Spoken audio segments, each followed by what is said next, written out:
And I think that goes for relationships. I think that goes for friendships. If you let someone walk all over you, they're gonna walk all over you because you're letting them. Hey guys, welcome back to my channel. If you're new here, I'm Jaylia, and if you're not, welcome back. It's beautiful, it's a beautiful day. It's Friday, and I have a little joint that we're gonna have a little car sesh with. The topic of today's video, if you couldn't tell by the title, is being the low maintenance friend. And if you don't know what the low maintenance friend is, I've been seeing this kind of like title everywhere on social media lately. And it's pretty much just like the friend that, you know, you don't have to text every day, you don't have to talk to every day, but you know that when they're there, they'll be there for you. Or the friend that kind of says no to like going out, but like is still your friend, or kind of goes through like slumps where they're like in hermit mode. Sorry if the lighting is going to be all over the place for this video. The sun is setting, so the lighting just keeps changing. So pretty much the low maintenance friend is just someone who you don't always have to text them, you don't always have to hang out with them, you don't always have to be there for them, you don't always have to invite them to everything, but they're still your friend, they're still a good quality friend. And yeah, so I kind of just want to talk about friendships, mental health, and how those kind of go hand in hand and combine together. But before we get into it,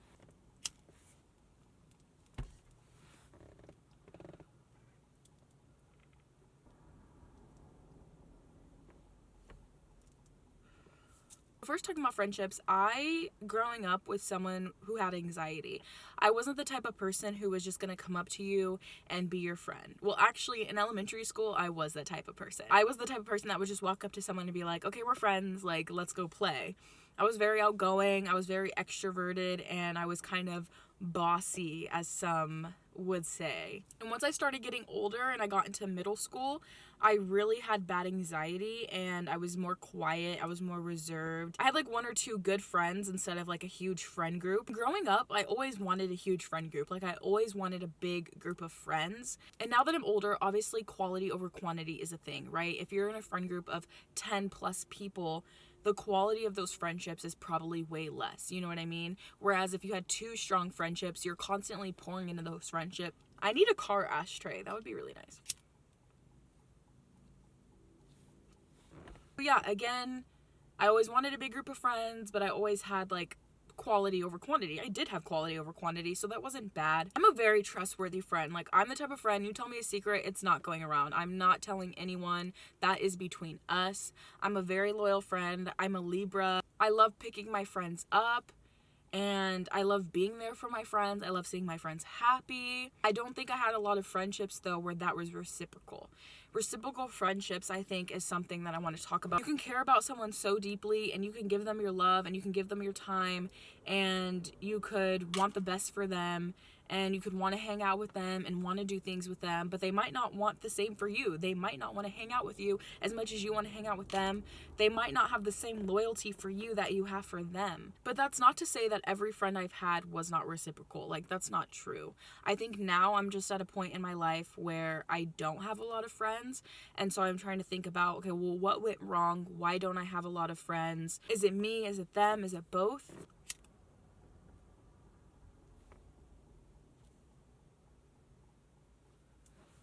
And honestly, when I got to high school, I started to make good friends. I think I did have a pretty decent amount of friends in high school.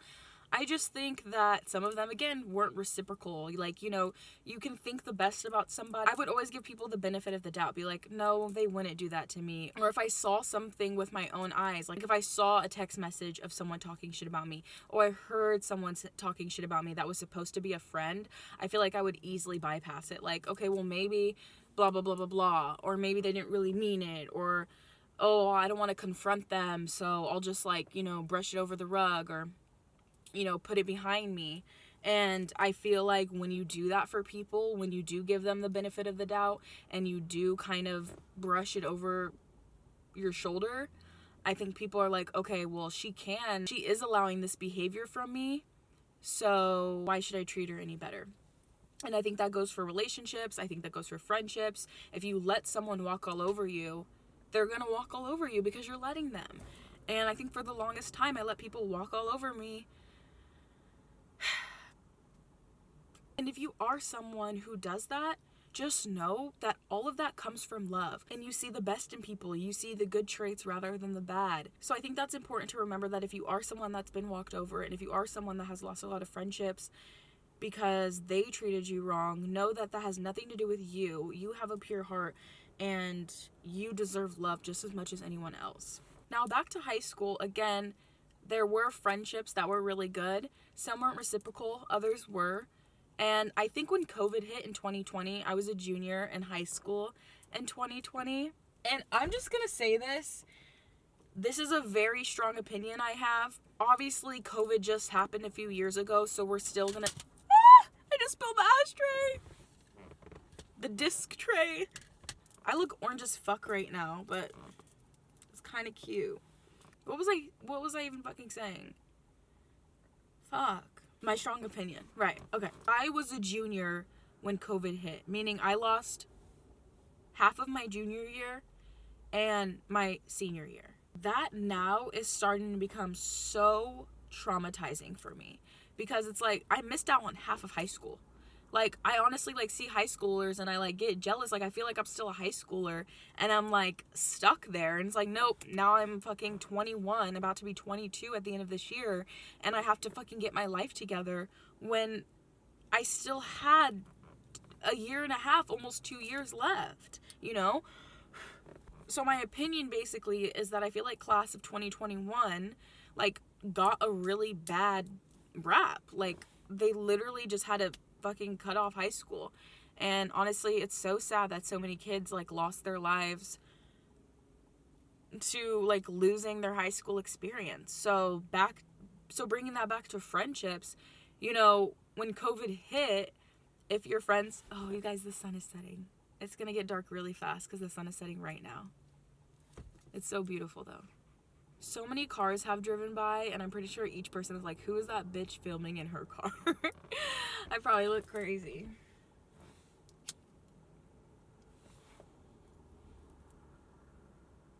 So yeah, if your friendships weren't strong, then I feel like people, like, you know, you probably lost friendships because those people stopped reaching out to you. Or you actually couldn't even see them because, you know, COVID. So, like, you weren't even able to, like, see them in person.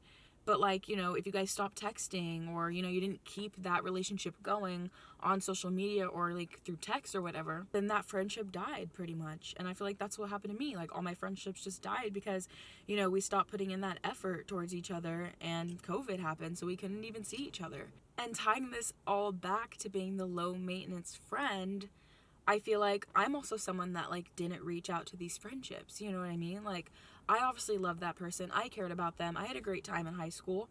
But you look back and you're like, wow, okay, you did all these things to me. But you realize that, like, way later. Like, not even bad blood. It's just, okay, like, that friendship had its time, and now that time's over. And I feel like I'm in a period where I'm realizing, like, all the friendships I did have, their times are over. And now I'm, like, waiting for the new friends to come in. Mental health, you know, like, you know, people get anxiety, people get depressed, and people don't want to, like, communicate with people. And I feel like sometimes it's hard to reach out, and it's hard to be, like, the friend to, like, text and initiate, even though there's all these things that I want to do, you know what I mean? Also, I didn't even show you guys the sunset. You guys, I literally lost the joint. I know you're like, how did you lose the joint? But I did. Like, you guys, I literally lost the joint. I don't know where I put it. Like, how did I literally lose the joint? How do you lose the fucking joint? Like, what are you talking about?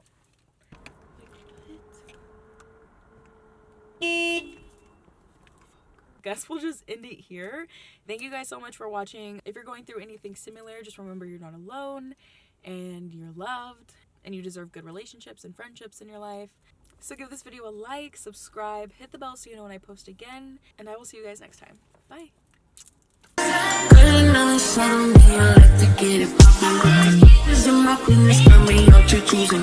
you see me out in public, you don't know me, keep it